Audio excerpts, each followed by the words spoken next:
Jesus stripped of majesty,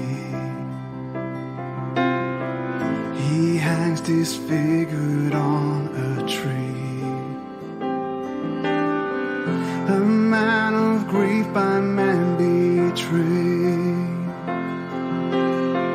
like one from whom we turn away, led like a lamb without a sign, in mockery with violence crowned, a sacrificial offering, atoning for his people's sin. Oh, what amazing love! I bow before the cross, my pride reduced to dust. What amazing love! It overwhelms my soul, my broken life made whole. See Jesus cold within the grave, cut off from life, our lives to save. We thought that God had punished him, but he was pierced for Adam's sin. Though we like sheep have often strayed, our waywardness on Christ was made. To heal our wounds he drew our pain, to bring us peace he bore our shame. Oh, what amazing love! I bow before the cross, my pride reduced to dust. What amazing love! It overwhelms my soul, my broken life made whole.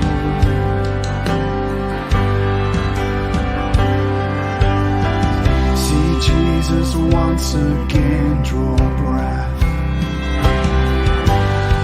and rise to claim the spoils of death. He sees the light of life again and hears his ransomed people sing. What amazing love! Forever I will praise the glories of your grace. What amazing love! I offer up my life, a grateful sacrifice. Oh, what amazing love! Forever I will praise the glories of your grace. What amazing love! I offer up my life, a grateful sacrifice for your amazing love. Your amazing love.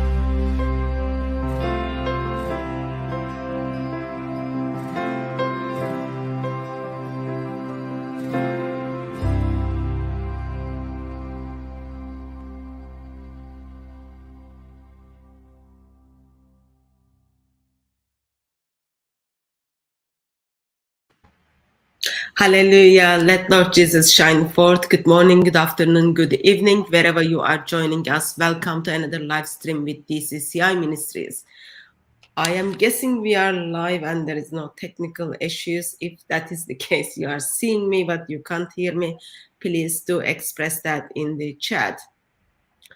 And we've got Brother Usama Dakdok with us. We've been going through story of Joseph from the Quran. So Surah 12, which starts that these are the clear verses, and same chapter finishes with well-detailed book. What we will see is what we have been seeing is actually that is not the case, because we only did 13 verse, and Brother Usama brought up hundreds of questions, and we are still waiting basic answer to those basic questions. So thank you very much, everyone who is joining us. If you want to get our attention for the topic which we are discussing, please put @ in front of DCCI Ministries, as well as I just want to gently encourage you to have your conversations around the topic which we are discussing. Please do not abuse and harass my chat by copying the same message. It's just not acceptable at all. Probably you will be timed out if you do that. Peace of Christ be with you, brother. How are you doing? And hello, my dear sister, greetings to you in the name of our Lord and our Savior Jesus Christ and all your wonderful audience. I'm doing wonderful. Thank you. How is life been with you, brother? Life is good. Travel all over the United States. I'm right now in the state of Minnesota, and people can be praying for me as I'll be speaking in different events between here and Wisconsin. I have some speaking engagement here, some in Wisconsin. So the next 3 weeks or so, I'll be traveling between these two states. So, but everything is good. Praise God. So you are like, how far are you from home? Uh, Between 8 to 11 hours, depends where I am exactly. Maybe 12 sometime. Yeah, Okay, that's long way it's from not home. far away. That's long way To me, from it's home. okay. Well, if I'm in Florida, I'm speaking in California or Washington State. That is literally a good 30 some hours, 40 hours. So that's a lot more. I'm in the middle right now. Okay. So you've been joining us last couple of weeks and helping us to think through how well detailed, well explained, and very clear book Quran is, and you are focusing on Surah chapter 12. Would you be kind enough and then just summarize for us what we've done so far? Sure. Also, we pick it up from there and then continue. All right. Well, we know obviously verse 1 started with Aleph Lam Ra, and the Lam is attached to Ra in the Arabic Quran of Hafs, the one we use in Egypt. So it's a word, not just 3 letters, and no one knows what it means. That's the beauty is next to it. Allah is telling us that these are the beautiful verses, the clear verses of the book, the Quran. And then verse 2, Allah assured us it is an Arabic Quran. Perhaps we can understand. I'm sorry to tell Allah it is not Arabic and I cannot understand foreign language. But that's the general answer for most people. But in my case, I worked hard to figure out all the other 279 non-Arabic words in the Quran, which some of them are repeated over 100 times. But so now we know for verse 3 that this is the best of the stories. So I picked up that chapter. But first of all, it is my favorite story in the Bible. If you want to know about the amazing love of God in the Old Testament, that's one of the chapters, or that's one of the stories, that's one of the account of the Old Testament where we learn about the amazing love of God, not just to Joseph and Jacob, but for the rest of the family. And then to the whole entire Jewish nation, God's chosen people. And then through them, the amazing love of God to me and you, those who live in the 21st century. So obviously, that story about the amazing love of God is missing in the Quran, even though all Muslims believe that they have the true account of Joseph. No, it is a foolish counterfeit to Joseph, as we're going to see in the rest of our study. It's not the best of the Quran, even though it is the best of the Quran. Why? Most stories in the Quran, to understand, as when we do this in the future, we look at many other characters of prophets, as Muslims claim in the Quran. You have to read the entire book of the Quran to figure out who is Moses, or who is David, or who is Abraham, or who is whatever name you pick up from the Old Testament, Noah, or even the made-up stories of Muhammad, like Saleh and many of these what I call Arab prophets in the Quran. But when you come to the story of Joseph, it's all written in one chapter,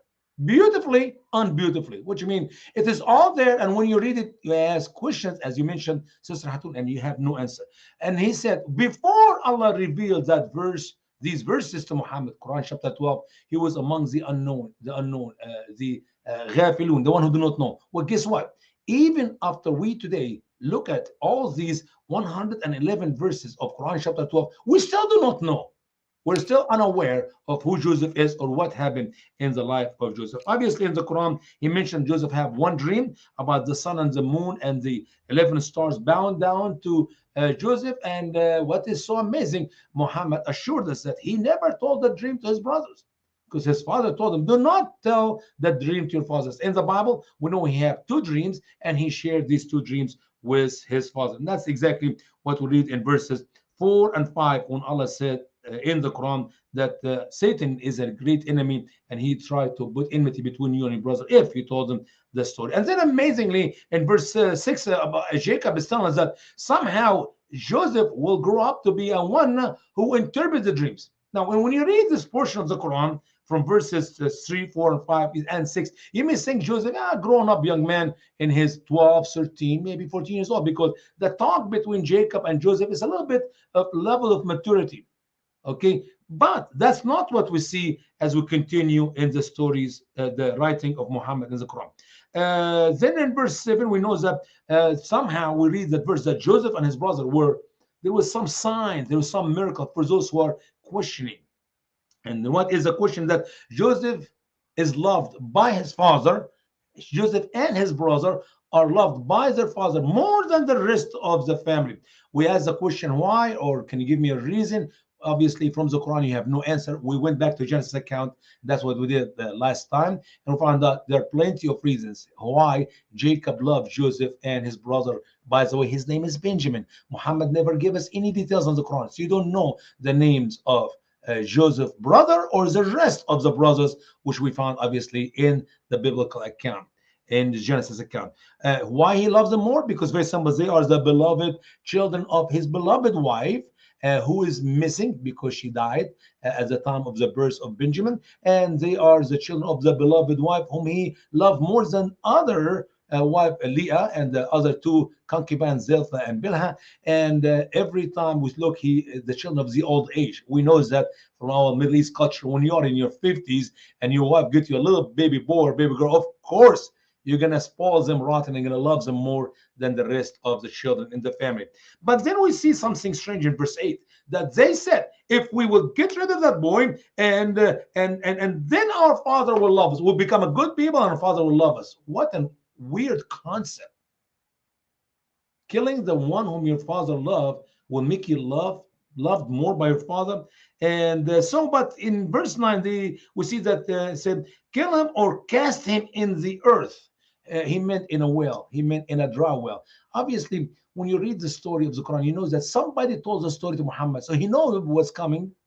And he was writing about the information he maybe heard a few years before he wrote the poetry of the Quran, or whoever helped him to write the story. But in the Bible, things go naturally, as we're going to see again in Genesis account, chapter 37 today. It was not they planned to kill him or throw him in the well. They want to kill him, and then something happened, and the brother by the name Reuben tried to save him, to take him back to his father. Said, no, we don't kill him, as we're going to see, but let us throw him in the well. It was not the plan to do so. So obviously, we move on to verse 10, the one who said that, which is, he said what's supposed to be said in verse 9, but somehow one of them said, we do not know who is that one. I said a minute ago, Reuben. And then he's telling him, not just he was thrown him down and he was to save his life. No, somebody going to pick him up. Some of the travelers, some of the caravan, they're going to pick him up and they will take him. It's like, wow. You see, Muhammad knows what's coming because he heard the story and he put it in the poetry form. No, that's not the case in the Bible. He did not say, let's throw him in that well and somebody can pick him up. No, let's throw him that well because I am planning to take him out of the well, take him back to his daddy. And we will see exactly in the Bible what happened when he came back and the young man, Joseph, was not there. So obviously, now we go to verse 11. They know that their father does not trust him. And here we find that the age of Joseph dropped from, I'm guessing, 12, 13 to maybe 4, 3. Yeah, that's exactly what it is. Why? Because, Father, why don't you trust us with Joseph? We're good advisor for him. He's our brother. We love him. Send him back. Send him with us tomorrow that he will play and have fun. He can play with the sheep, run on the grass, roll on the grass, or maybe play some soccer together or some volleyball. We're going to have good time with your son Joseph. And then in verse 13, that's where we stop. He said, what? I'm afraid. I'm afraid that I'm going to give you my son, and you're going to get distracted. And somehow the wolf will eat him. Well, the wolf will not eat a 10 years old boy. He may bite him, he take a bite of meat out of his butt or his arm, but he will not eat him. Devour him. يأكله الذئب. He will literally finish him. He ate the head and the legs and everything between. That's exactly what Jacob is talking about. So what is the age? I'm guessing 3 or 4 years old. Now let's listen to the answer as Sister Hatun will share with us what is written in verse 14, and we'll move on with our study. Go ahead, sister. So I think I'll pick up from verse 12. Is that okay? That's fine, sister. Absolutely. Okay. Surah 12, verse 12. Actually, I'm going to read my translation, brother, if that's okay. That's fine with me. That's okay. Send him with us tomorrow, that he may eat well and play. And indeed, we will be his guardians. Said, indeed, it saddens me that you should take him, and I fear that wolf would eat him while you are with him. You are of him unaware. They said, if a wolf should eat him while we are a strong clan, indeed, we would then be losers. Oh, there'll be a losers if the wolf shown him and ate him, devour him.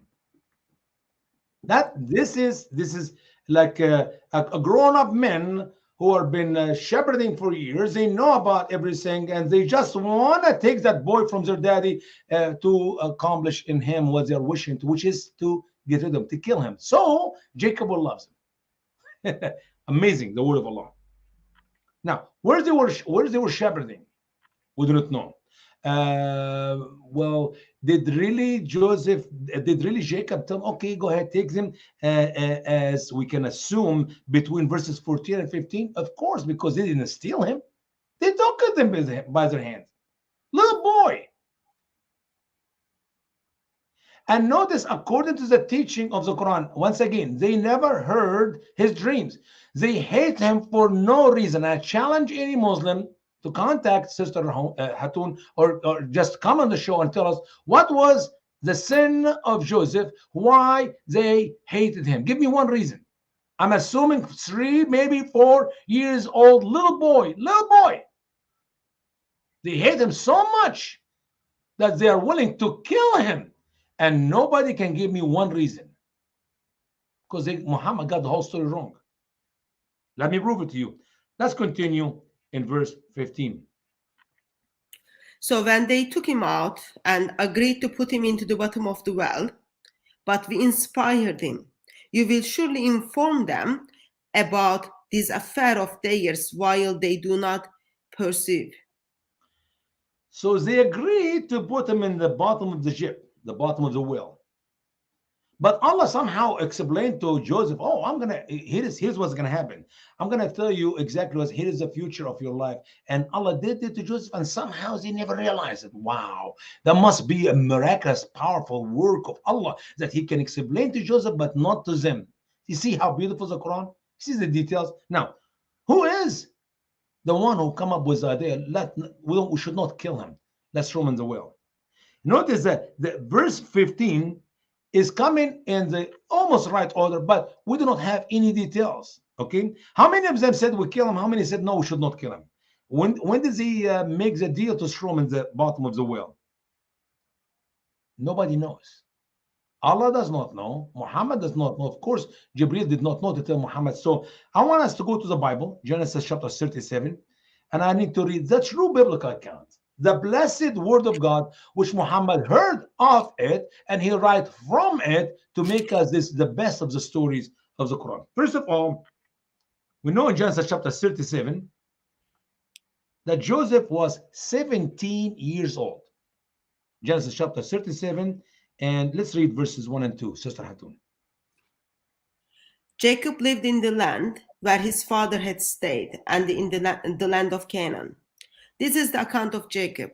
Joseph, a young man of 17, was tending the flocks with his brothers, the sons of Bilhah and sons of Zilpah, his father's wives, and he brought their father a bad report about them. Can you imagine 17 years old? Can you tell me now, if you're using logic or common sense, you got a 17 years old young man, he can be married. He literally can be married. Jacob loved him so much, he spoiled him. I understand that, and I shared that with you last time. It's not like something we're guessing. We know. But in the same time, he did not spoil them that badly that he will not go and work with his father. No, he used to go all the time to work with his brothers, and those obviously the children of Zilpah and Bilhah and Leah. And we know that one of the reasons I did not mention earlier why he was not loved by his brother, because he was a teller. What is a teller? He sees some things they do bad. He go, by the way, Dad, today they attack somebody. Yeah, by the way, Dad, today they start a fight with somebody. By the way, Dad, today they stole. So he was telling about all the bad things he used to do. I'm not talking about he went one trip. He was back and forth with his brothers. So if you go back to the Quran about, oh, Father, why don't you trust us? Let us have little baby Joseph. He will come and play with us and we're going to have a great time. That is made up story. That's a foolish made up story. If you're a liar and you do not want to make a better story than that, then you're a fool. Now, we're going to move on. Of course, we know that he made him the shirt in verse 3, the colorful shirt, which Muhammad mentioned in the Quran, but he never mentioned about giving it to him. And I think Joseph here, he wears the shirt all the time. It's his favorite shirt. Have you ever seen a teenager wearing a shirt, same shirt all the time? I mean, I'm not kidding. I was in a camp last week, and some of these kids wear the same clothes the whole entire week. They got dirty because they're fancy. Okay, a collar shirt from your daddy, who did not give any of your brothers like it, he wore it all the time. And he go, hey, I can imagine. So, oh, I like my shirt. Hey, Benjamin, you see that? It's my shirt. Oh, hey, Reuben, Judah, you see that? I remember now. You saw me wear it last week. Okay, so that is one of the reasons why they even got jealous and hate him, because they know that he was loved by their father more than the rest of them. So they hated him, especially when we know in the following verses that he said the 2 dreams for them, and they actually felt, they not just felt it, the jealousy of him. Jacob did not just feel it, he actually stopped him. What are you saying? Listen, go read verse 11, sister. Read verse 11.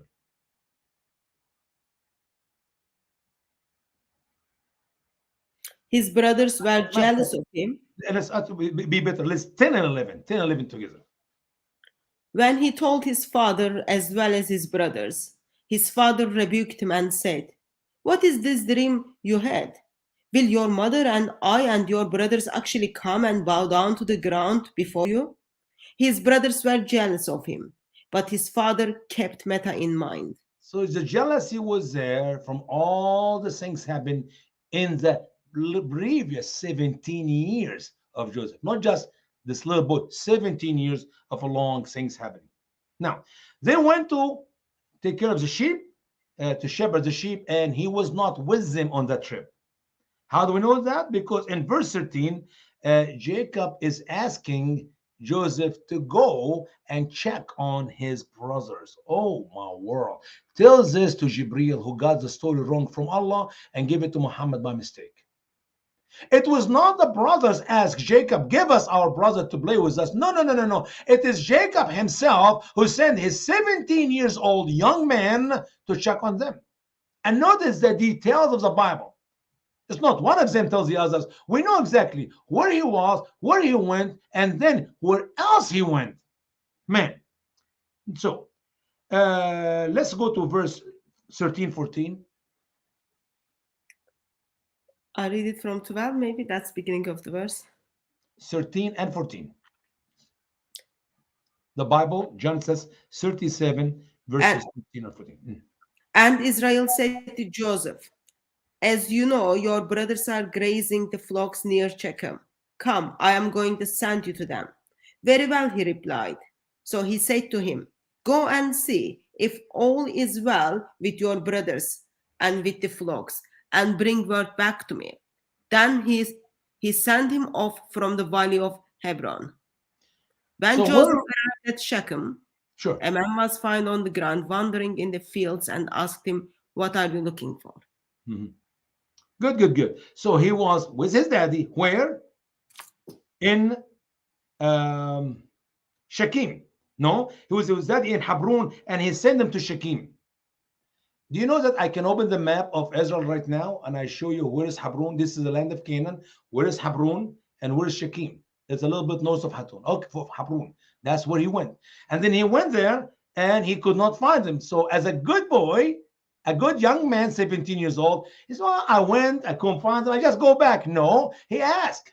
He was like lost, looking everywhere, right and left. He could not find his brothers. Then he met with this man and said, who you're asking for? What you looking for? I'm looking for my brothers. Oh, I heard them said we're going to the land of Dothan. That's another city. So we have Hebron, we have Shechem, we have Dothan. Geography in the Bible, yes. Even though the Bible is not a book of geography, but when it tells us a true biblical account, we see the geography in it. I dare a Muslim to show me one story in the Quran where Muhammad mentioned the name of two cities. He was here and he went there. It does not exist in the Quran. In the total of the verse of the Quran, Allah never gave us detail about anything. Why? Because Allah and Jibril are bad students. They could not remember what happened in the Bible. Therefore, Muhammad, poor Muhammad, if you don't have the information, you cannot give it away. There's no way a Muslim can quote me two cities. Even Mecca in the Quran, it became Becca. Wrong city. I have no idea what Becca is. So he went and checked on his brothers in the land of Dothan. Well, guess what? When he went there, he finds them in Dothan. Let me show you, and I give you enough evidence about how the true biblical account is taking place. Verse 18, sister. But they saw him in the distance, and before he reached them, they plotted to kill him. Oh, here is Joseph. I was like, oh my God, Joseph is by himself outside the house. He came to us by himself. No, it is a norm. He was working with them. He went for the season in Shechem. He couldn't find him. He went on and this on. Let's kill him. Why do you want to kill him? In the Quran, we have no reason. I challenge you, find me one thing Joseph did wrong in the Quran to his brothers. That little boy that's 3-4 years old, that they want to kill him. I mean, if I look at the story in the Quran, I may assume that the brothers of Joseph are the most savage Muslim believers. They're more savage than Muhammad and the early companion of Muhammad. Why? Because they want to kill their little brother. Muhammad, at least, was killing the Jews and the Christians who refused to submit to him. So Muhammad is a savage. We know that. Okay, but in the story of Joseph in the Quran, I know for sure that the brothers of Joseph make Muhammad and the early Muslim companion angels. Why? Because these animals want to kill their own brother, the 4 years old or 3 years old, for no reason. But that's okay. That's okay. Now, how do we know that there is another reason to hate them, which Muhammad forgot to mention in the Quran, is verse 19. What did they say to one another? Go ahead, sister. Here comes that dreamer, they said to each other. Oh. So they heard the dreams. Sahib al-Ahlam, the companion or the owner of the dreams, plural. So they not only heard one dream, but two or more. And guess what? They know the dreams. According to the Quran, oh, don't tell your brothers, they're going to hate you. Okay, daddy. The little boy, okay, papa, I'm not telling them. Okay. There's a contradiction in almost every sentence as we go. So what happened in verses 21? Okay, let's read actually 20. Let's see how the plan was and then how the plan was changed. Okay, go ahead, sister. Verse 20. Come now, let's kill him and throw him into one of those cisterns and say to the foresters animal, devour him. Then we will see what comes of his dreams. Let's kill him, throw them in one of these well. Why? Because they don't want his body to show up. When you bury a guy, throw him the way he's dead down the well, he's not going to come out. Okay, that's them. And then we'll say what? A vicious animal, a vicious beast, An evil beast. Does it say wolf here, Sister Hatun? Do you see the word wolf somewhere in that verse? A wolf? Of course, no wolf. You can say a bear. You can say a lion. You can say some vicious animal, not a wolf. A wolf will not chew a 17 years old boy. As a matter of fact, he can, with a piece of a rod in his hand as a shepherd, he will hit the wolf on his head and kill him on the spot, like that. That wolf will not last a few minutes with Joseph, 17 years old.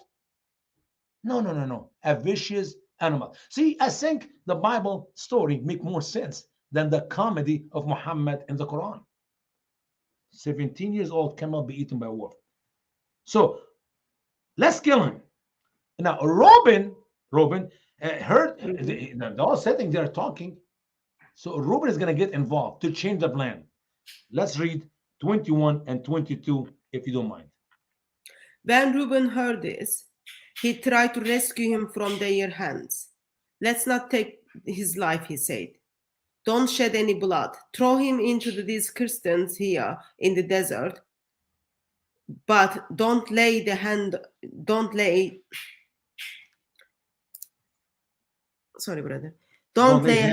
him. Reuben said to this to rescue him from them and take him back to his father. Is that what we read in the Quran? I mean, the Bible account is very clear. We don't kill him. He's our brother. Let's just throw him in this well. Why he did that? Because in his mind, this is a plan of Reuben. After everybody going to work, he grab him out and take him back to his daddy and tell him, your sons are really about to kill this young man here, and don't protect him from now on. That is the plan of Reuben. That's not what the Quran said. Let's read again, verse 15 in the Quran, just to show you the comparison between the biblical account, the true biblical account, and the hogwash propaganda of Muhammad in the Quran. Verse 15 of Quran chapter 2. When they took him out and agreed to put him into the bottom of the well, but we inspired him. You will surely inform them about this affair of theirs while they do not perceive. What is Reuben? We do not know. Why he was thrown in that well? They agree on it. We do not know. As a matter of fact, if we go early in the plan of how is he going to do that, verse 10. Verse 10 should be in the place of verse 15. But somehow Muhammad is putting that bits and pieces like poor students. He does not know how to put the story accurate. That's exactly what we have in verse 10, sister. Said the speaker among them, do not kill Joseph, but throw him into the bottom of the well. Some travelers will pick him up if you would do so. So one of them we do not know, it's Reuben. Throw them in the well. Why? Because somebody's going to pick him up. Really? So he knows what's coming. What if nobody come pick him up from the well and he stays there for a couple of weeks? What's going to happen? He die of thirst. But that's not the imagination of Muhammad. So this is what we have seen so far. Let's continue back in the Bible, Genesis chapter 37, and what happened to the next step.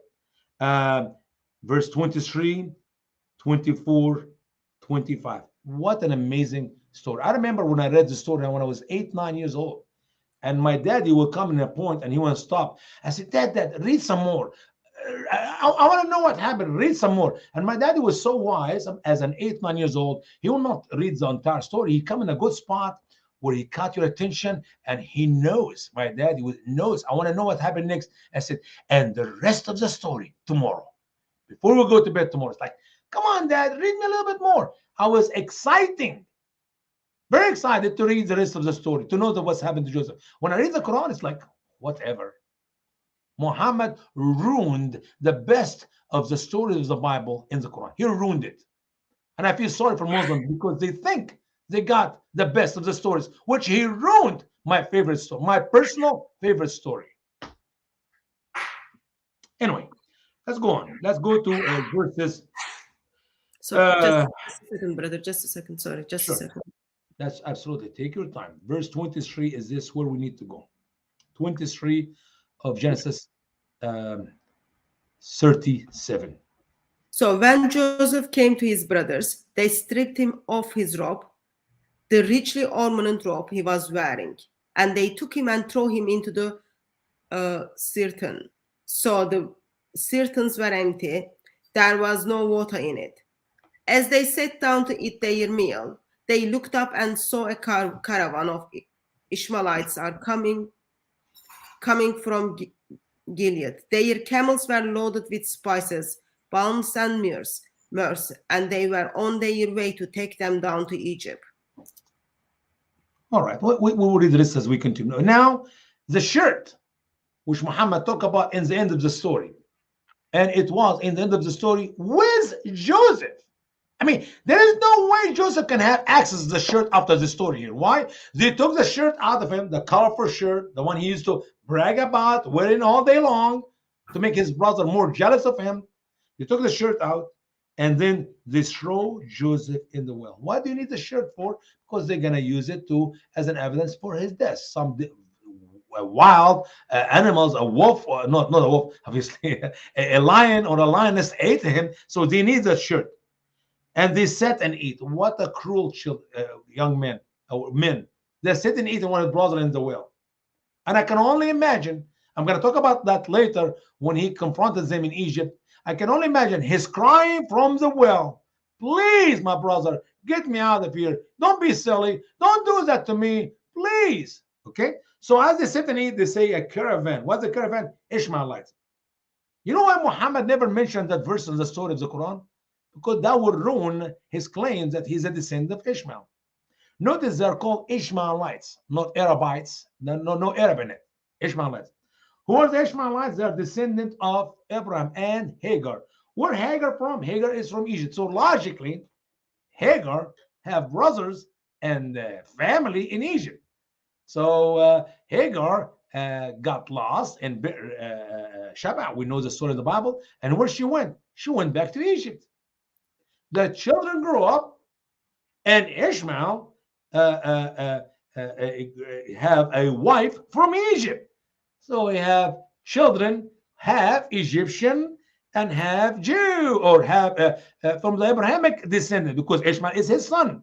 So you see the connection here between the Ishmaelites and the travelers who are going back and forth to Egypt. Where are you going? I'm going to grandma. Where are you going? I'm going to some of my uncles. And where does he live? And what they were doing, they were travelers. That's what they do. Caravan travelers. Okay. So where they were going, the Ishmaelites, they were going to Egypt. Carrying what? Carrying goods. They're salesmen. That's exactly what they used to do. So they go from Havala, which is in front of Egypt, to Assyria. Where did I learn that? Genesis chapter 25. That is their place of traveling, not the Saudi Arabia Peninsula, the land of the East. I mean, literally, reading that one verse is a great evidence that Muhammad got everything about Ishmael wrong. Genesis chapter 25. Go with me, Sister Hatun. I apologize for jumping from one chapter to another, because I think it's very important to learn about that. Genesis 25. Which verse, brother? Verse 6. Where is the children of Keturah live? Keturah is the wife of Muhammad. The wife of Abraham after Sarah died. Muhammad knew nothing about Keturah. He never mentioned her anywhere. And she have children and grandchildren, and we read their names between verses 2 to 6. But let's read verse 6. Where did the children of Keturah, the Arabs, live? But while he was still living, he gave gifts to the sons and his concubines, and sent them away from his son Isaac to the land of the east. The land of the east is the Saudi Arabia Peninsula. And I can tie the names of the children of Keturah to Arab countries. We're not going to do this today. We'll do some other time. Now, how about Ishmael? Ishmael, we'll read about him and his son, verse 12, and then we'll read all the names of his sons up to verse 17. Notice, by the way, that when Isaac died, Ishmael, when Abraham died, Ishmael and Isaac both buried their father. So they were still near back. It's not like Ishmael disappeared from the story. No, he was sent away with his mama. He got married, he had children. And at the time of the death of Abraham, Ishmael and Isaac, both of them bury Abraham, their father. But where did the children of Ishmael live? Verse 18. His descendants settled into the area of Havilah to Shur, near the border of Egypt, as you go towards Ashur, and they lived in hostile towards all their brothers. That's exactly where the Ishmaelites live. They live in the midst of the brothers. Which brothers? Isaac have a son by the name Jacob. Jacob have 12 sons. So here is a big family, the big story between the Ishmaelites and the descendant of Israel, the 12 sons. So they're a caravan. They're going to go to see grandma, or they're going to do some business in Egypt because that's where they live. They don't go from Saudi Arabia, Mecca, to Egypt. That's not their trafficking. There was no roads there. They're going from Havala, which is in front of Egypt, to Assyria, back and forth, doing their caravan business. Now, so these guys are going to be traveling, and these guys are going to buy Joseph. How do we learn that? Here is the biblical account. Genesis chapter 37. If you don't mind, one more time, sister, go to Genesis chapter 37.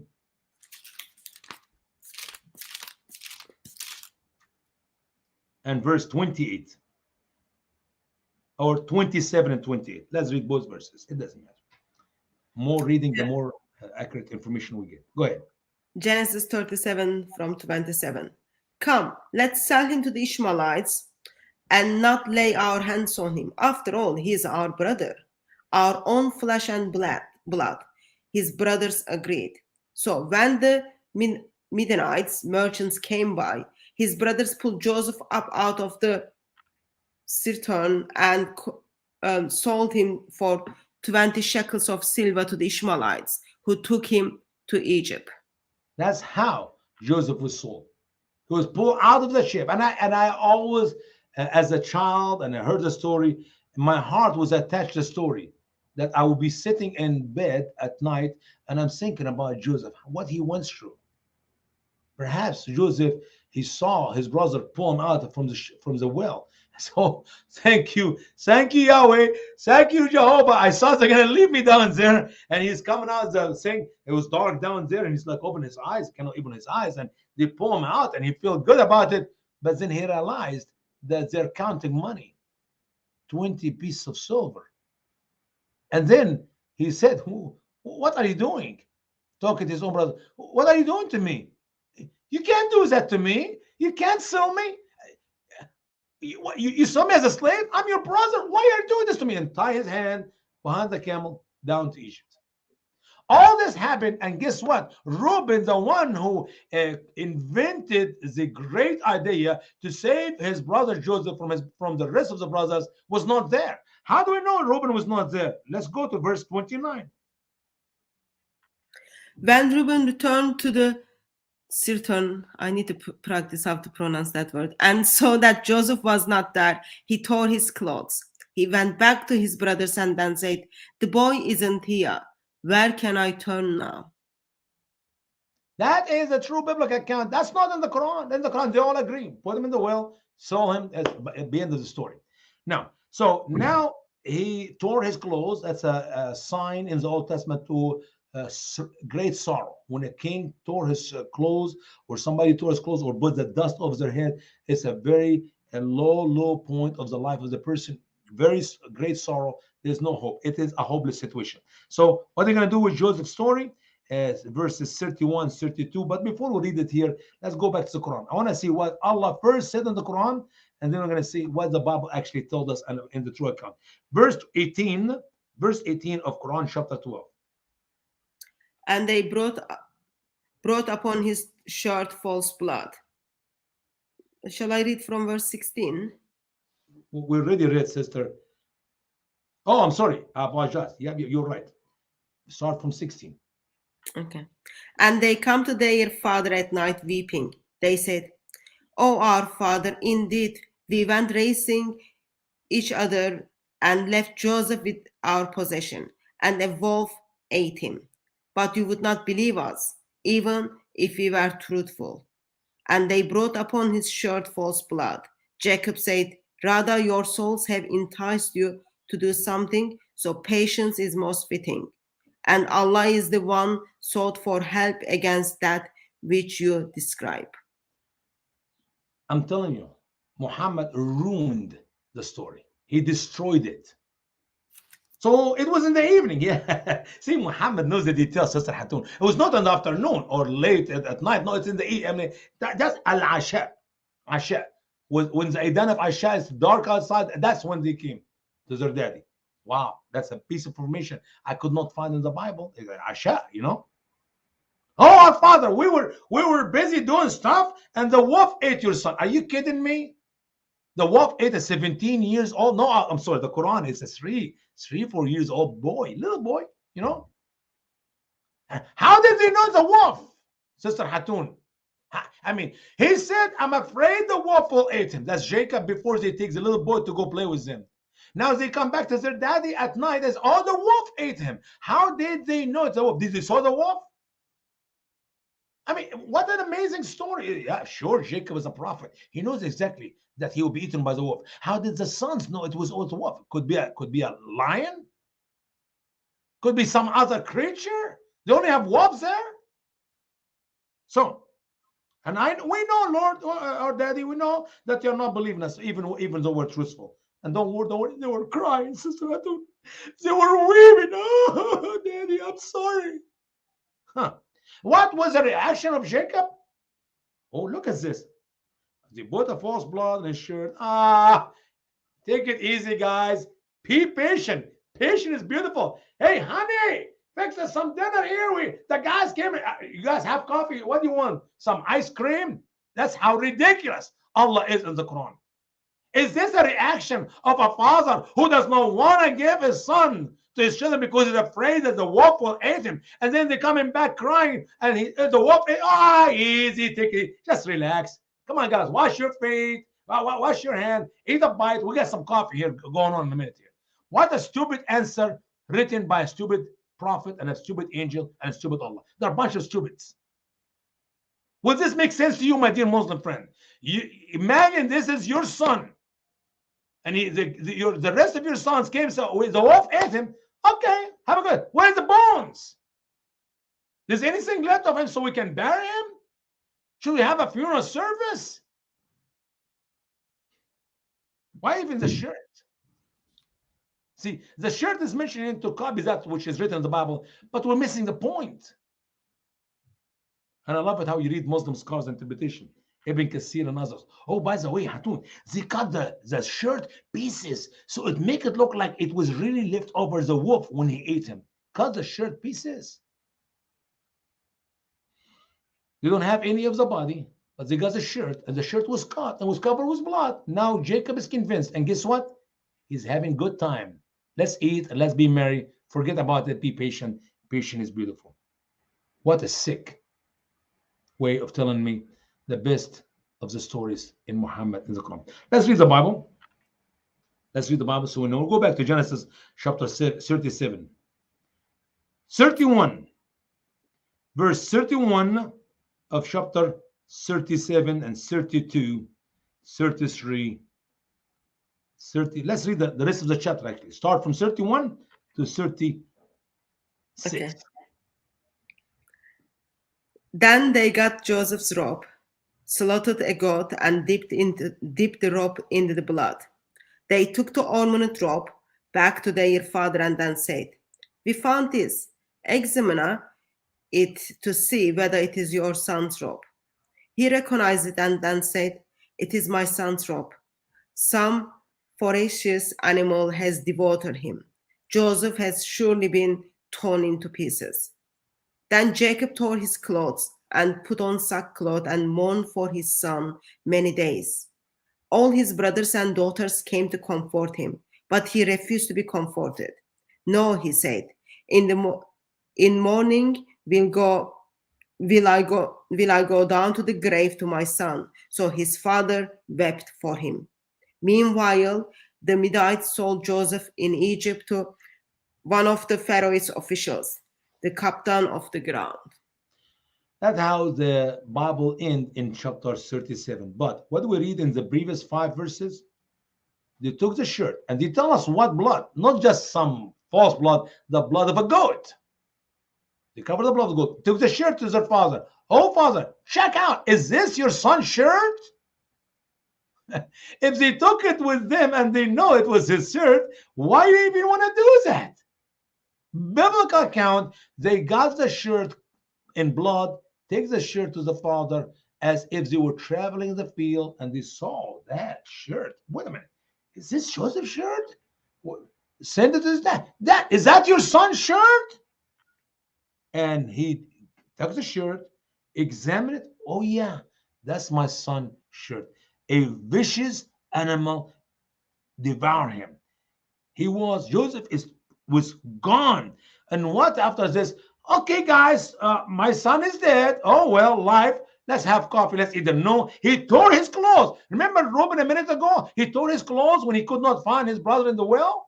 Why? Because he was planning to take it back to his daddy. Now, daddy found out that is the shirt of his son, and he know for sure that the son is gone. He's eaten. Vicious animals. They got his bones up some places and chewed him. So he tore his clothes. Normal reaction, you idiots.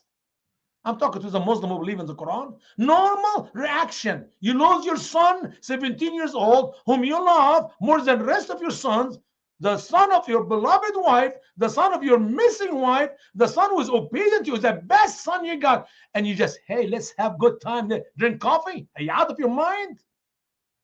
What a foolish of a Muslim to continue to defend the Quran, to continue to defend Islam as if it is the true religion of Allah, because they just have this stupid black glasses in their eyes. Take the glasses of Islam off. Read your Quran and understand the best of the story. The best of the story is a comedy. It's a foolishness. Just be patient. Let's have coffee and let it wait on Allah. No, he cut his clothes. He put dust over his head. He wore and cry and weep and weep. Oh, for a couple of days. No, ayyam, days and days. Okay, everybody, if the sons come, I'm sorry, Dad. Sorry for the loss of your son.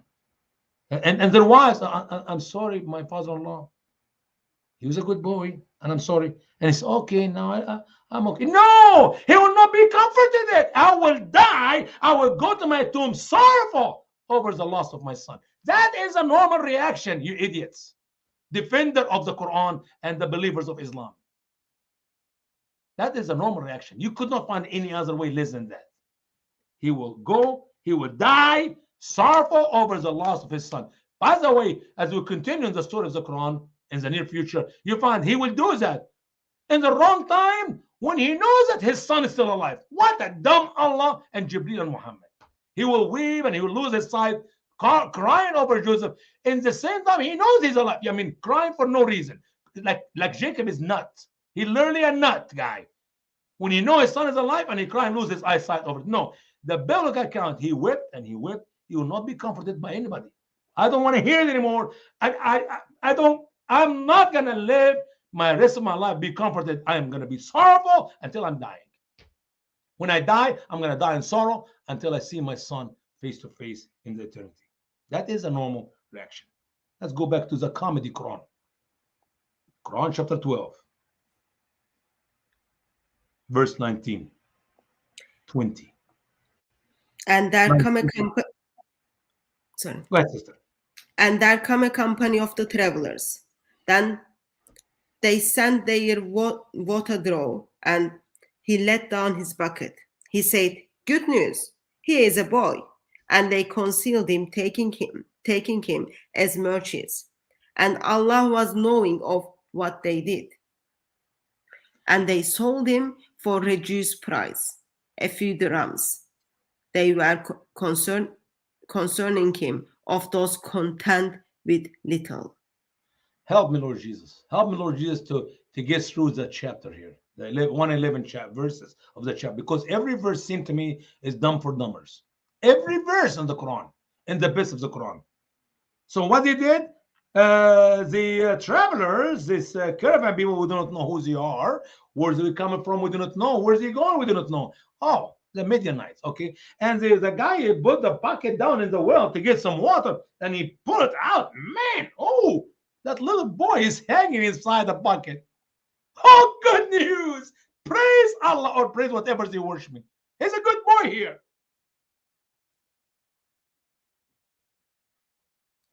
Who pulled Joseph from the well? His brothers. Who they sold it to? The Midianites. These are traveling, who are Ishmaelites, who are traveling to Egypt. What they're doing? They're salesmen. They're selling and buying goods.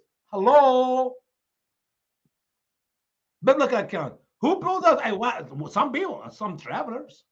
Good news. It's a boy. How in the world that boy got in the? I don't know.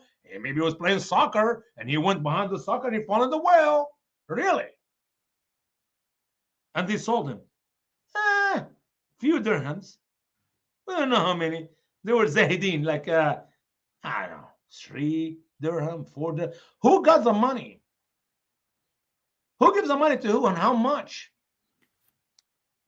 You see, the biblical account is destroyed in the best of the verses of the Quran. The Bible said 20 pieces of silver. By the way, if you go to the time of the sales of Joseph, slaves were sold for 20 pieces of silver. During the time of Jesus, 50 pieces of silver, because life gets expensive, you know. But wait a minute, Jesus was sold for 30 pieces of silver.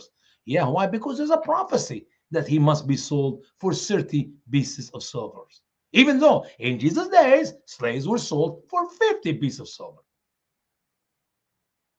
But when Joseph was sold, that was the price of a slave. Not a little boy. Good news, here's a boy. He came out of the bucket. No. 17 years old, young man. And that's the diploma, and they sold him.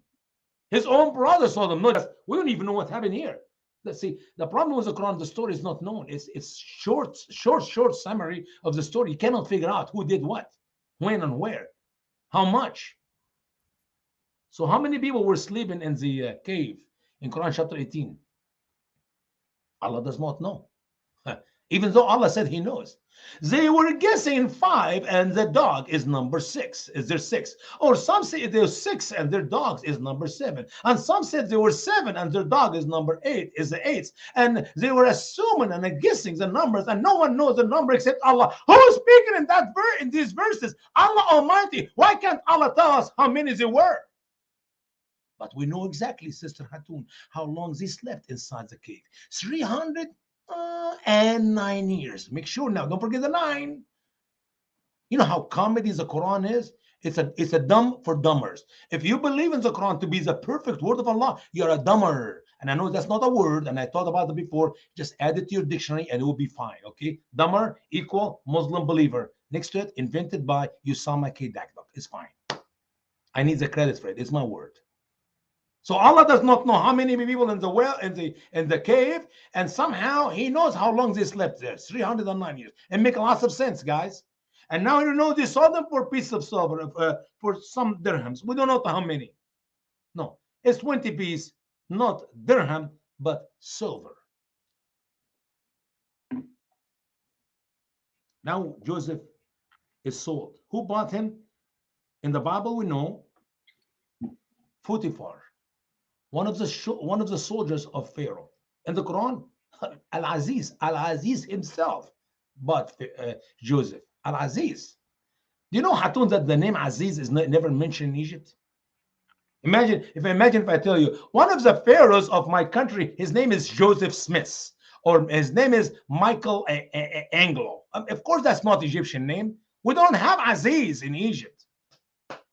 Tell this to my dear Muslim friends who believe in Aziz, and Aziz said, let's read verse 21. What happened in Egypt? And the one from Egypt who bought him said to his wife, "Make his residence comfortable. Perhaps he will benefit us, or we will adopt him as a son. And thus we established Joseph in the land, that we might teach him the interpretations of events.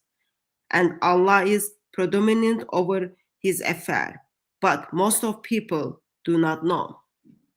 The one who bought him, what's his name? Later we found out Mr. Al-Aziz. Uncle Al-Aziz is the one who bought him. Told his wife, take care of him, love him. He may become a boy to us. Remember now, according to the Quran, it's a good 3-4 years old. Maybe he grew up to be our son. No, he did not buy a little boy to be adopted. As Egyptians do not do this adoption of Muhammad in the Quran. He bought him as a slave to work in his house as a slave, no more or less, but a slave. We know in the Bible that the Lord blessed the Potiphar and blessed his house and blessed his business because of Joseph, and that's how Joseph got to a hard position in the house, but not because he just decided to adopt him and have him a good boy. He's gonna grow up, take my name, and carry my name and be our child. No, that's not the case. Muhammad was did wrong, and somehow that's how Allah made Joseph interpret the saying. Al ahadith is the saying. What interpretation of the saying have anything to do with being living in the Aziz house where him and his wife adopted him as a boy? See, Muhammad knows the story. He's gonna write here down in the poetry, or whoever helped him. He knows that. He knows a little bit later Joseph is gonna interpret dreams. So let us back up a little bit. Jacob said in previous verses, "Oh, Allah, don't tell your dreams to your brothers, okay? Because they're gonna hate you, and Allah will teach you the interpretation of the dreams." Oh, here's the first one, Prophet Jacob. He's a prophet. He knows that his son is going to interpret the dreams, okay? The sayings.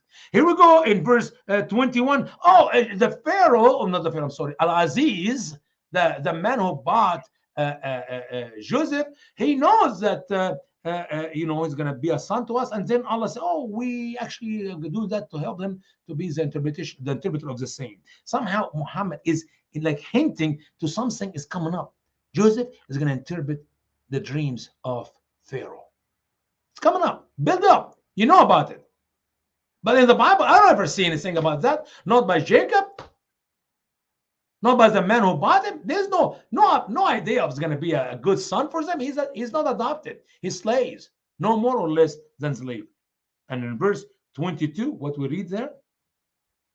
And when Joseph reached maturity, we gave him judgment and knowledge. And those we rewarded the doers of the good. Oh. He became wise man, and he became strong, and he's the doers of the good, and he became strong. And now, how many years went by in this case here? Like we're talking about, he was 3 or 4, and now he's what, 20? Oh, wow, Muslim scholar. When he balagha shiddah became a strong man, he's 40 years old. Somehow, 40 is a good number for Muhammad about being strong, because that's when he's going to be a prophet too. Because 40 is the age of the prophet. As we don't have any prophets in the Bible who were not even 40. Younger prophet. By the way, Isa, son of Mary, the prophet Isa did not live to be 40. He left earth 33. According to Muhammad, he's not 40. He's not a prophet yet. Maybe when he comes back, he grew up a little bit more, and he gets the age of 40, and he'll be a prophet. This is the propaganda story of Muhammad up to the point of when he was going to be seduced by by the Potiphar's wife, or according to Muhammad, Al-Aziz's wife. Now, let's go to chapter 38 in Genesis account. Genesis chapter 38. That's Judah and Tamar? Yeah, do we need? I'm not going to read it. I just want you to mention it. What do we have there? Joseph's story? Do we have anything about Joseph here? That's the Judah and Tamar. No. You know why Muhammad never mentioned that? Because he never really have access to the Bible. I guarantee you, if Muhammad read Genesis chapter 38, he would talk about Judah, and he'd talk about his wife, and he'd talk about and the rest. But he never mentioned that. He skipped that one. You know what he skipped before? He skipped the death of Rachel, because the story of Joseph starts in 37, not in 35, where we learn about Rachel when he passed, when she died, as she was given a birth to her son Benjamin. See, you don't have the true biblical account in the Quran. It is not complete word of Allah. It is a counterfeit, dumb counterfeit, missing so much stuff happening. Is this important chapter in the Bible? Of course it's important chapter. But why Muhammad did not mention? Because he didn't have access to it. He's just talking about Joseph. And because he never read what happened to Rachel and her death, Muhammad in the late verses of the Quran, he make another proof. We're going to get to it when we get to it, because he did not know what happened here and there in the true biblical account. So we're going to skip 38, of course, because have nothing to do with Joseph, but it's an important portion of the life of Jacob. And I say the life of Jacob for a reason. Because believe it, when we read Ibn Kathir book, the beginning and the end, let me hold here in my hand so people don't think I'm making it up. In that book here, Ibn Kathir was talking about the life of Jacob, the Quranic teaching of the life of Jacob. And what do we see here in that book, the beginning and the end? Joseph. Why? Because Muhammad knew nothing about Jacob. All what you know is there's a guy's named Jacob, and somehow in the Quran, miraculously, his name is changed to Israel. And who is Israel? Allah knows. And we will know the story of Jacob through the life of his son Joseph. What a logical propaganda. It's like you know the story of my father by knowing my story. For heaven's sake, if you want to know the story of my father by the life of my story, you wouldn't for sure know nothing about my father, because my life actually started here in America. In Egypt, I don't have life. Nobody even know who Usama Dakdok. But my father's life, 62 years of ministering as a minister of the gospel of Jesus Christ in Egypt, it's a great story. I do not fit. Let me say it again. I do not fit in my father's shoes. All of me, you put me in my father's shoes, I don't fit in it. My daddy was a great minister, 62 years serving the Lord, suffering from the Muslim Brotherhood, suffering from the government of Egypt, suffering from many other people in the Muslim people in Egypt for starting many churches. He have done more than 40 some churches in Egypt. In Egypt, you cannot build one. But my daddy was given wisdom by God. He did 40 some churches in his life. I don't fit in his shoes. But you cannot tell me, you know the life of Reverend Dakdok through Usama Dakdok? No. And that we read in Ibn Kathir about Joseph is just a comedy. It's just a comedy. Okay, chapter 39. Let's see what happened to Joseph when he went from being a slave, owned by some of these Midianite, the Ishmaelite, who bought from the Ishmaelite and sold it to Al-Aziz of the Bible. Not Al-Aziz, trust me.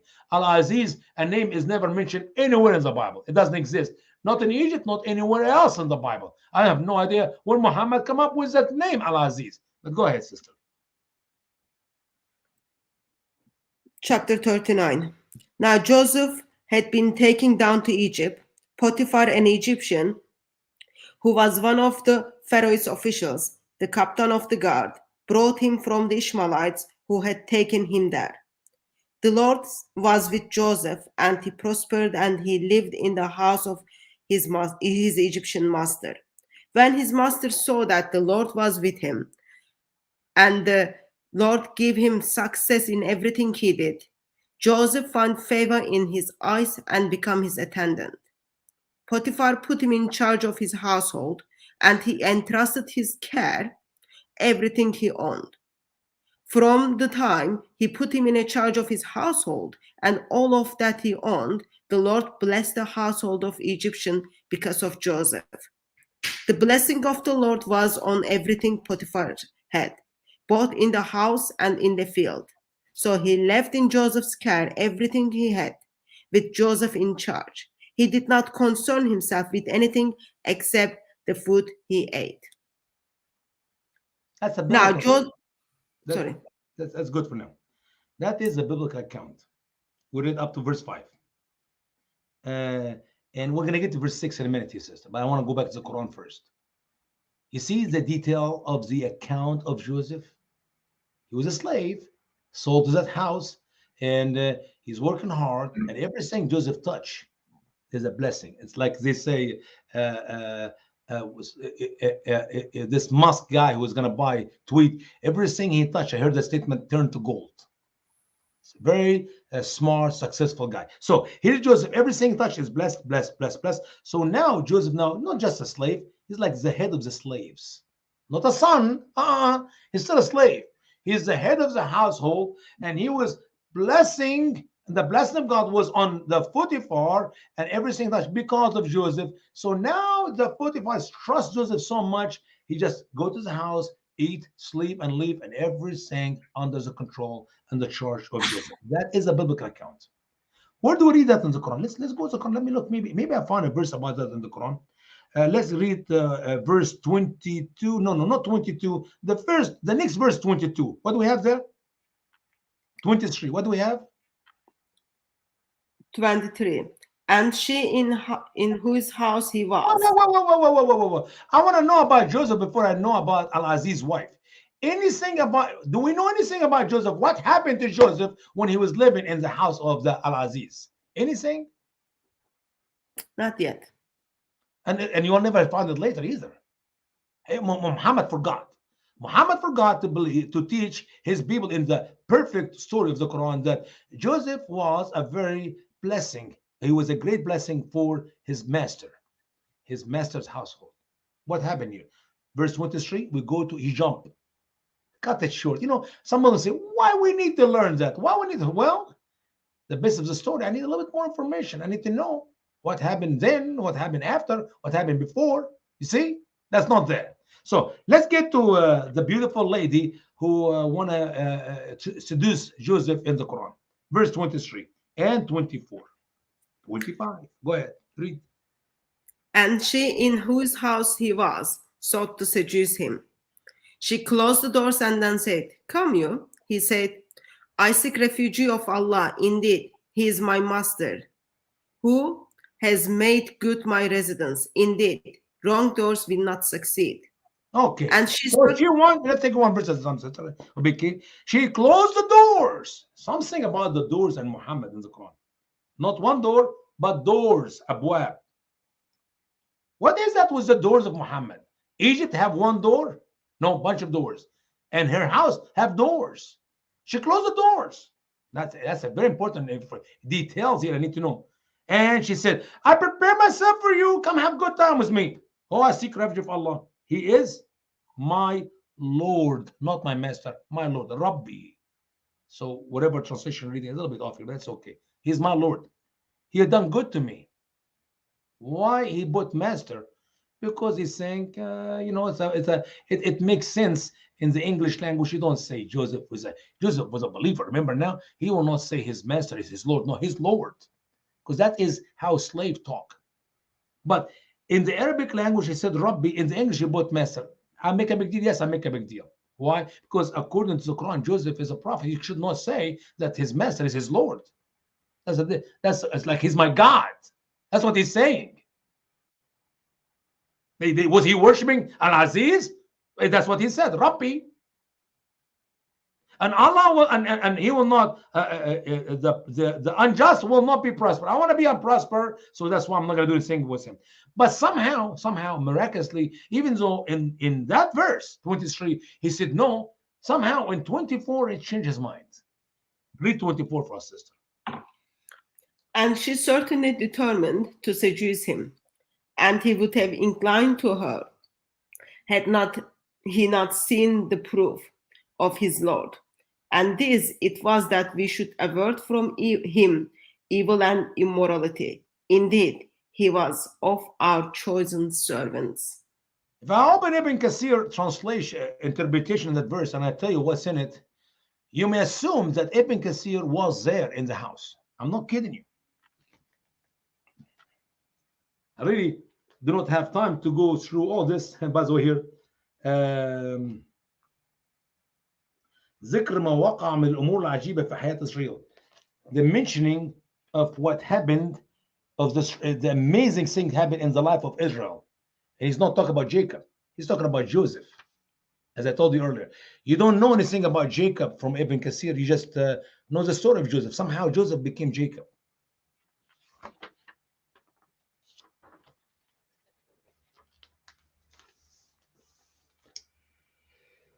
كيف غلقت الأبواب? How she closed the doors.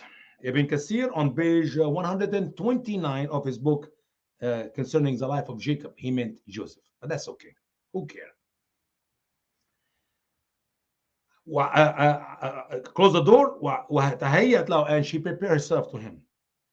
وتصنعت ولبست أحسن ثيابها, as she wear her best clothes, the best hot sexy clothes. وأفخر لباسها, and the most fancy clothes.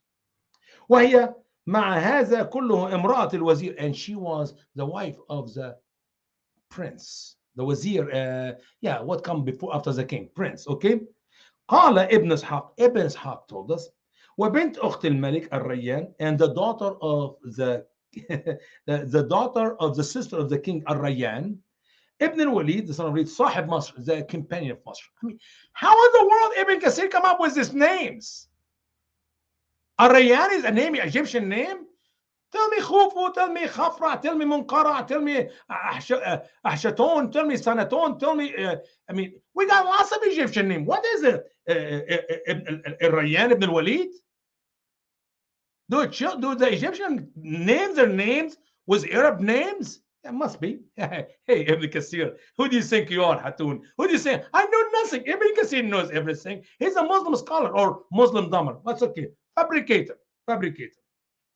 وهذا كله مع أن يوسف عليه السلام شاب بديع جمال. All this, and Joseph, he was a beautiful looking guy. Where do you know that Joseph was a beautiful, nice looking stud? It's in the Bible, but it's not in the Quran. But somehow he figured it out as he was there, okay? والبهاء, he was so glorified one, okay? إلا أنه نبي من سلالة الأنبياء, but he is a prophet from the descendants of the prophet. فعصمه ربه عن الفحشاء. That's why his Lord Allah forbade him from committing indecency, to have sex with her. وحماه من مكر النساء, and Allah delivered him from the deception of the women. فهو سيد السادة النجباء. He is the master of all, you know. السبعة الأتقياء. He is one of the top 7 pure. Who? Joseph, Prophet Joseph. Peace of Allah be on him. Okay.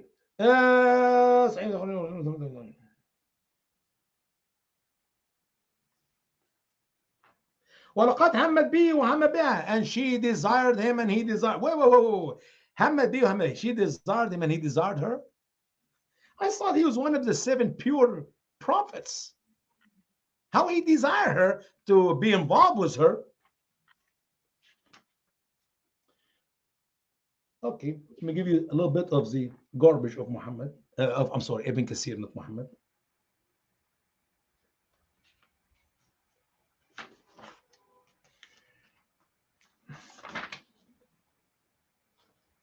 Maybe actually it was Al-Tabari. I can't remember where I got this. Let me give it to you from my head. But it is in their scholars of Islam writing. She actually took her clothes off. And he started taking his clothes off. And then he saw the evidence of his Lord. And Muslim scholars disagree about the evidence of his Lord. So he was about to make love to her, and as he looked at the ceiling and he sees the finger of his father Jacob writing some other verse from the Quran on the ceiling. Or scholars disagree. I'm telling you, we need the details. It's like they were there. Or the other saying that actually he heard Jacob tell him blah blah blah. Don't do that, Joseph. You're a prophet. You are one of the righteous. Don't do that. And that's why he changed his mind. So the deception of or the sedition of that woman, the wife of Aziz, literally worked because he's fallen with her. He's about to make love to her. He took his clothes off. So somehow he changed his mind. He's about to stand up and leave. Okay.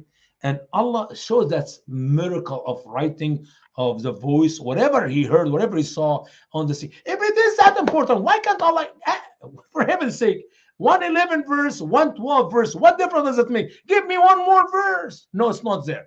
The details not there. The made-up story can be read by the scholar's interpretation, Ibn Kasir and others.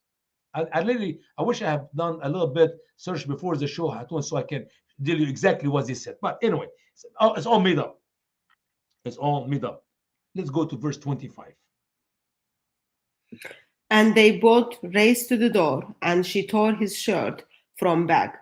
And they find her husband at the door. She said, "What is this recompense of one who intended evil for your wife, but that he be imprisoned, or a painful punishment?" Oh. So he changed his mind. He's going to put his clothes back again, whatever he was wearing. You can imagine. And he was running away from her, and she pulled him from his shirt. And his clothes, his kameez, his shirt was torn. It cut. قَدَتْ قَمِيصُهُ مِنْ دَبْرٍ. Okay. It was cut from the back. She was pulling him to her, and the shirt was cut from the back. And they're running through the door. He doesn't want to have sex with her. He saw Allah protected him. And as they run to the door, who's standing there? Mr. Al-Aziz himself.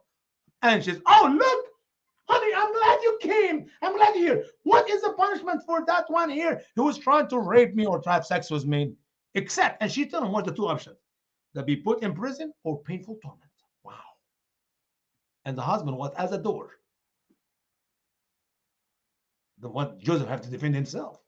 What we read in verse 26 is the defense of the prophet Joseph, peace be upon him. Read for us 26, sister. Joseph said, "It was she who sought to seduce me, and eyewitness from her family testified. If his t-shirt is torn from the front, then she has told the truth, and he is of the liars. And But if his t-shirt is torn from the back, then she has lied, and he is of the truthful." So when he saw his t-shirt torn from the back, he said, "Indeed, it is of your plan. Indeed, your plan is great." oh, I love it. By the way, Ibn Kathir, Al-Tabari, and others tell us that is one of the miraculous things about baby talk. That little one who talked here, who made up this great idea, was a little boy. Normally cannot talk, like Prophet Isa, peace be upon him, when he talked after birth.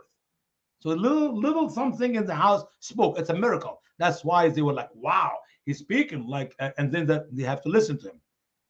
So what we have here, the investigation of the FBI, okay, in the Quran. Let us examine his shirt according to the little boy who spoke miraculously. If the shirt was cut in the front, she's telling the truth. And he's lying. Why? Imagine with me. Here is the lady. I am the lady, okay? And Joseph is pushing himself on her.